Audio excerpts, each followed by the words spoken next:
মুঠতে অত্যাৱশ্যকীয় সামগ্ৰীৰ মূল্য বৃদ্ধিত বিপাঙত পৰিছে অসমবাসী। গোৱালপাৰা চহৰতো এই বিষয়টোক লৈ প্ৰতিক্ৰিয়া হৈছে। চাউল, চেনি, পিঁয়াজ আদিকে ধৰি সকলো সামগ্ৰীৰ দাম বৃদ্ধিত বিপাঙত পৰিছে সাধাৰণ জনতা। মাহটোতেই কেইবাবাৰো বৃদ্ধি হ'ল অত্যাৱশ্যকীয় সামগ্ৰীৰ দাম। দোকানলৈ আহি দাম শুনি তবথ মানিছে গ্ৰাহকে। মূল্যবৃদ্ধি নিয়ন্ত্ৰণত যোগান বিভাগ ব্যৰ্থ হোৱাৰ অভিযোগ সৰ্বসাধাৰণৰ।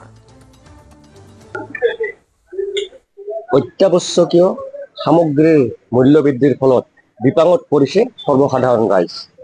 প্ৰতিটো সামগ্ৰীৰ মূল্য বৃদ্ধি আপুনি বজাৰত আহিলে এশবাৰ ভাবিব লাগিব। আৰু এই মুহূৰ্তত মই উপস্থিত আছোঁ গোৱালপাৰা চহৰৰ নতুন বজাৰত গ্লামাল দোকানত। আপুনি দৃশ্য দেখুৱাম। আপুনি এই বজাৰত মোনাখন লৈ আহিলে কিন্তু এশবাৰ ভাবিব লাগিব, কিয়নো চেনি, পিঁয়াজ, চাউল প্ৰতিটো সামগ্ৰীৰ মূল্য বৃদ্ধিয়ে কিন্তু সৰ্বসাধাৰণ ৰাইজক দুৰ্বল কৰা দেখিবলৈ পোৱা গৈছে। এতিয়া বজাৰত আপুনি মোনাখন লৈ এবাৰ আহিলে এশবাৰ ভাবিব লাগিব। কিছু কথা পাতি গৈছে দাদা, অকণমান চেনি কিমান বৰ্তমান 65। অসুবিধা হৈছে ৰাইজৰ? ৰাইজতো অসুবিধা হৈছে, অলপ আমাৰ অসুবিধা হয়, দাম কৰি অসুবিধা হয়, কাষ্টমাৰে বেয়া পায়। কমিলে ভাল আৰু কৰিলে ভাল হয়, নিশ্চয় ভাল হয়। গৰীব দুখী মানুহখিনিও ভাল হয়। হয় হয়। দাদা, কেনেকুৱা বস্তুৰ দাম কেনেকুৱা বাঢ়িছে? বস্তুৰ দামটো কোৱাই নাযায়। আজি এটা দাম, 3-4 দিন পিছত আৰু এটা দাম।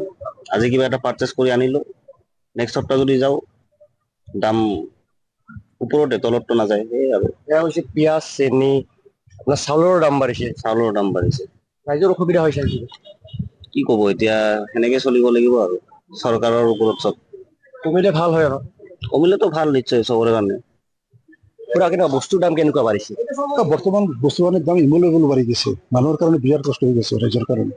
পিঁয়াজ আপোনাৰ 65 টকা, চেনি 65 কথা আমি 50 লৈ আছো। আমাৰ মূল্য পাতৰ 50 টকা কৰি লৈ আছো। চেনি আপোনাৰ তেল পানী যিমান বস্তু বাহিনী আছে, সিহঁতে নেৰে, দোকানীবিলাক দামে নেৰে। সিহঁতে এৰিব কেনেকৈ? ওপৰৰ দামটো বেছি চলি আছে যে ধৰি আছে সিহঁতৰ কাৰণে। সেইকাৰণে বজাৰত আহিলে এশবাৰ ভাবিব লাগে। বজাৰত আহিলে একবাৰ ভাবিব লাগে। পইচা যিখিনি লৈ আহে সেইটো ফেমাছ মানুহৰ টানি হৈ যায়। যিখিনি হিচাপ একটা টোটেল হিচাপ লৈ আহে, সেইখিনি পইচাতে কাম নহয় মানুহৰ। তাৰমানে এডজাষ্টটো ঠিক নহয় আজিকালি।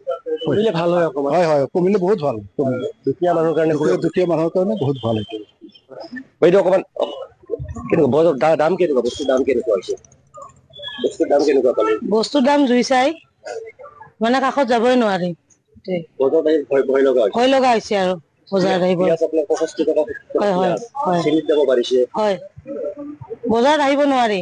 সেইটোৱে আৰু কমিলে অলপ ভাল হয়, সকলোৰে কাৰণে ভাল হয় আৰু সেইটোৱে আৰু। আনফালে দুধনৈৰ বজাৰতো পিঁয়াজৰ লগতে অত্যাৱশ্যকীয় সামগ্ৰীৰ মূল্য বৃদ্ধিত বিপাঙত পৰিছে গ্ৰাহক আৰু বিক্ৰেতা। দুধনৈৰ বজাৰত এতিয়া পিঁয়াজৰ মূল্য প্ৰতি কিলোগ্ৰামত 60 টকা।